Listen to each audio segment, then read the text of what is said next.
Guys আপনাদেরকে একটা জিনিস দেখাবো, দারুণ একটি সাপ।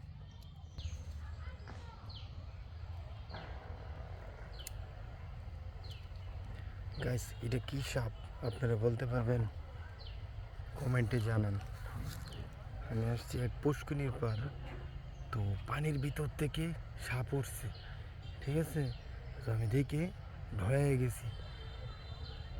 দেখেন সাপটা কি করতেছে।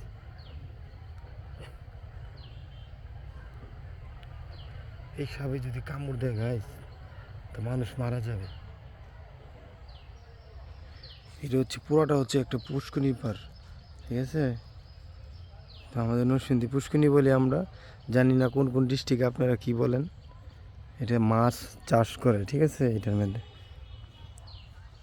এই যে আমার সাথে আছে আমার ভাই রনি হুজুর। তো এটার নাম হচ্ছে দোলা। আমরা হচ্ছি দোলার পার, কারাইশ্বর এটা বলে, আবার এই সাইডে নোয়াকান্দা, দোলার পার।